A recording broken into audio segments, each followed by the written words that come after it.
একটা বড় বোনের যে ভালোবাসা সেটা আমি কিছুক্ষণের জন্য হলেও পাইছি, এই জন্য আলহামদুলিল্লাহ। এটা যেন আমার বারবার আমি আসসালামু আলাইকুম, কেমন আছেন সবাই? আমি তো আলহামদুলিল্লাহ ভালো আছি। অনেক দিন পরে মনে হয় আপনাদের সামনে বসে আবার কথা বলতেছি, আলহামদুলিল্লাহ। কিছু কিছু মানে ভালোবাসার উদাহরণ, মানে যদি আপনি সামনে থেকে উপলব্ধি করতে চান, তাহলে মনে হবে কি এটা হচ্ছে পৃথিবীর শ্রেষ্ঠ একটা মুহূর্ত, এটা হচ্ছে আপনার জন্য। সেম আমার সাথে 2 দিন আগে এরকমই একটা ঘটনা ঘটছে। সত্যি মানে আমি এতটা মানে এতটা মানে মানে মুগ্ধ, মানে যা বলবো, মানে যা বলার ভাষা আমার নাই। যেহেতু আমার নিজের আপন কোনো বোন নাই, বোনের যে একটা ভালোবাসা, বোনের যে একটা মানে অন্যরকম একটা ফিলিংস, সেটা কিন্তু আমি মানে খুব মানে আমার এই জীবনে বা আমার এই বয়সে একটা বাচ্চার মা হয়েছি, তারপরও কিন্তু একটা আকাঙ্ক্ষা যে একটা বোন থাকলে হয়তো বা আমাকে না আমার বাচ্চাকে অনেক ভালোবাসবে, অনেক আদর করবে। কিন্তু হ্যাঁ, আমার বাচ্চার ভালোবাসা আদর করার যথেষ্ট পরিমাণ মানুষ আছে, তারপরও যে একটা আকাঙ্ক্ষা, একটা চাহিদা, সেটা কিন্তু যে একটা খালার অনুভূতি বা একটা একটা খালার কীরকম মানে একটা বোনের বাচ্চার প্রতি একটা মানে কেয়ার থাকবে, সেটা কিন্তু আমার বাচ্চা পায়।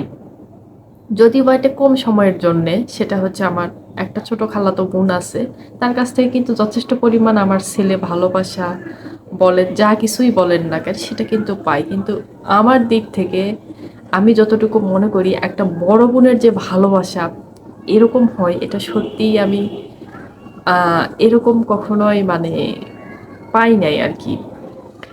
প্রথম মনে হয় তার সাথে আমার দেখা, সেটা আমার সম্পর্কে কিন্তু সে আমার আর কি ভাবি হচ্ছে, কিন্তু সে প্রথম দেখাতেই এত পরিমাণ আন্তরিক আর এত পরিমাণ মানে আদর যত্ন, এত পরিমাণ যে ভালো মানে ব্যবহার, একটা মনের অন্তঃস্থল থেকে যে উনি আমাকে দিছে বড় বোনের, মানে বড় বোন যেরকম একটা ছোট বোনকে আদর করে, সেম ভালোবাসাটা আমি 2 ঘন্টা তার কাছ থেকে পাইছি। আমি নিজেকে সত্যি খুবই সেই সময় ধন্য মনে করতেছিলাম যে যাক, যে একটা মানুষ কতটা মানে একেবারে খাঁটি হলে অল্প দেখাতেই সে আমার কাছে আসতে, অল্প কিছু সময়ের জন্যে, কিন্তু তারপরে আমাকে যথেষ্ট পরিমাণ মানে ভালো ব্যবহার, একটা বড় বোনের যে একটা ভালোবাসা, বড় বোনের যে একটা দাবি, সে আমাকে কিন্তু দিছে। এই জিনিসটা না আমার কাছে মানে সেদিন মনে হচ্ছিল একটা স্বপ্ন দেখতেছি আমি, যে একটা স্বপ্নের মধ্যে আমি আছি, যে একটা মানুষ, আমি যতক্ষণ রান্নাঘরে রান্না করতেছিলাম ততক্ষণ সে মানুষটা ওখানে দাঁড়িয়ে আছে। আমার গরম লাগতেছে, সে বারবার আমাকে বলতেছে, ইস তোমার তো গরম লাগতেছে, চলো রান্না করতে হবে না। মানে আরও কত কিছু, আপনারা হয়তো বা এই কথাগুলো অনেকে শুনে শুনে মনে মনে ভাববেন যে এগুলা আবার বলার কি আছে। আমার কাছে মনে হচ্ছিল ওই 2টা ঘন্টা মানে সবচাইতে মনে হয় আমি একটা স্বপ্নের মধ্যে আছি। সে যথেষ্ট পরিমাণ আমার প্রত্যেকটা কাজে, প্রত্যেকটা ক্ষেত্রে সে আমাকে বলতেছিল, আমাদের জন্য কষ্ট করতে হবে না, আমি আসছি তোমার সাথে গল্প করার জন্যে, শুধুমাত্র গল্প করব, চা খাবো, আর কোনো কিছু খাবো না, এত কিছু করার দরকার নেই।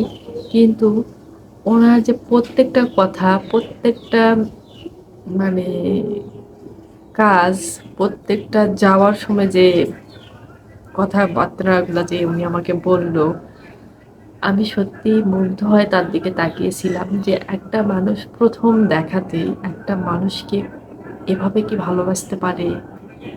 মানে বড় বোন মনে হয় এমনই হয়। আমার যেহেতু আপন নিজের বড় বোন নাই, এই বড় বোনের হয়তো বা সংজ্ঞাটা আমার জানা নাই, কিন্তু সত্যি পৃথিবীতে যাদের বোন আছে তারা আসলে অনেক অনেক অনেক ভাগ্য নিয়ে পৃথিবীতে আসছে।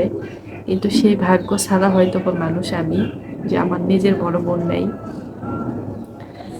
কিন্তু বড় বোনের আসলে ভালোবাসাটা অন্যরকম, যেটা সেদিন আমি উপলব্ধি করতে পারছিলাম অনেক কাছ থেকে। সত্যি আমি সেদিন একটা পর্যন্ত মানে এই জিনিসগুলোই ভাবছি যে আল্লাহ কেন একটা বড় বোন দিল না।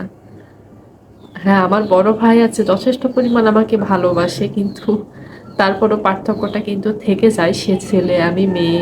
আমার অনুভূতি, আমার আবেগ, বা আমার ভাইয়ের অনুভূতি, তার আবেগ, অনেক কিছুই কিন্তু আমাদের বোঝার সময় লাগে, বা বুঝতে সময় লাগে, বা বলতে হয়তো বা অনেকটাই সংকোচ হয়। কিন্তু একটা মেয়ের প্রতি, একটা মেয়ে যেভাবে কথা বলতে পারে অনায়াসে কিন্তু বলে দেওয়া যায় সবকিছু, কিন্তু একটা ছেলে একটা মেয়েকে, বা একটা মেয়ে একটা ছেলেকে কিন্তু ওইভাবে কথাগুলো বলতে পারে না। কিন্তু সত্যি আমার কাছে সেই সব এই মানে যে সময়টা ছিল, ওই সময়টা সত্যি সত্যি সত্যি বলতেছি আমার জীবনের মানে একটা সেরা মুহূর্ত ছিল। যেহেতু একটা বড় বোনের ভালোবাসা আমি পাইছি, কিছুক্ষণের জন্য হলেও পাইছি, আমার কাছে অনেক সেরা একটা মুহূর্ত ছিল। তো প্রত্যেকটা বড় বোনের সাথে ছোট বোনের সম্পর্কটা এরকমটাই হয়। হয়তোবা সেটা আমার জানা ছিল না, যে গভীরতা, সেই গভীরতাটা হয়তোবা আমার জানা ছিল না। কিছুক্ষণের জন্য হলেও বুঝছি। ইনশাআল্লাহ সম্পর্কটা আমি বজায় রাখার চেষ্টা করব। তো প্রত্যেকটা জিনিসের ক্ষেত্রেই কিন্তু ভালো লাগা আছে, ভালোবাসা আছে। বড় বোন, ছোট বোন, বা ছোট বোন, বড় বোন, যে সম্পর্কগুলো, সেই সম্পর্কগুলো অনেক অনেক অনেক গভীর। আর খাদ সোনাতে যেরকম খাদ ছাড়া অনেকে অনেক সোনা তৈরি হয়, আমার জানা নাই, অনেকে বলে আর কি, এরকমই হয়তো একটা সম্পর্ক। কিন্তু আফসোস, কষ্ট মনের মধ্যে, আমাদের ভাই বোনের সংখ্যা অনেক কম। হয়তোবা আল্লাহ তাআলা এটা দিয়ে আমাদেরকে পরীক্ষা করছে, যে যাদের মানে সংখ্যা বেশি, তারা কিন্তু অনেক অনেক আনন্দ, অনেক কিছু করতে পারে। এগুলা থেকে হয়তোবা আমরা বঞ্চিত। আমি দেখে দেখে এখন অনেক কিছুই আমার মনে পড়ে এখন। আগে মনে পড়তো না, যখন থেকে একটা বাচ্চার মা হয়েছি তখন থেকে আমার মানে বারবার মনে হয়, ইস একটা বোন যদি থাকতো, আমার বাচ্চাটা কিছুক্ষণ নিতে পারতো অন্তত। যেহেতু আমার বাচ্চাটা সিজারে, বেশিক্ষণ আমি কোলে রাখতে পারতাম না। ইস কিছুক্ষণ যদি আমার বাচ্চাটাকে কোলে নিয়ে থাকতে পারতো, আমি একটু হলেও শান্তিতে থাকতে পারতাম। এই জিনিসটা না আমার বারবার মনে হইতো। যেহেতু আমি 3 মাস আমার বাড়িতে ছিলাম মায়ের কাছে, সেখানে যথেষ্ট পরিমাণ তারা আমাকে সাপোর্ট করছে। কিন্তু যখন আমি চলে আসছি সাভারে, তখন থেকে আমার মনে হয় ইস একটা বোন যদি থাকতো, বড় হোক অথবা ছোট হোক। বড় হলে তো তার বাড়িতেই যাই থাকতে পারতাম, আর ছোট হলে তাকে নিয়ে এসে রাখতাম কিছুদিনের জন্য। এরকম অনেকবার মনে হইতো। আবার যখন রাস্তায় বের হতাম, দেখতাম 2 বোন বা 3 বোন, 4 বোন, এরকমও দেখছি সুন্দর করে একই কালার কাপড় পরছে, অনেক সুন্দরভাবে মানে যাচ্ছে, অনেক গল্প করতেছে।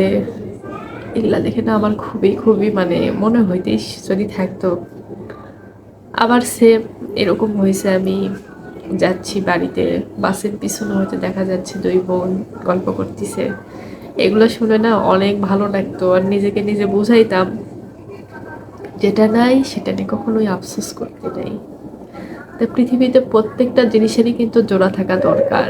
যেরকম ভাইয়ের ভাই থাকা প্রয়োজন, বোনেরও সেম বোন থাকা মানে দরকার, আমার যেটা মনে হয়। কিন্তু আল্লাহ তালা আমাদেরকে দেয় নাই, যেহেতু এটা নিয়ে আর আফসোস করে লাভ নাই। যা আছে তা নিয়ে সন্তুষ্ট থাকা দরকার। কিন্তু জীবনের সেরা মানে একটা বড় বোনের যা ভালোবাসা, সেটা আমি কিছুক্ষণের জন্য হলেও পাইছি, এই জন্য আলহামদুলিল্লাহ। এটা যেন আমার বারবার আমি পাই, সেটা সবাই দোয়া করবেন।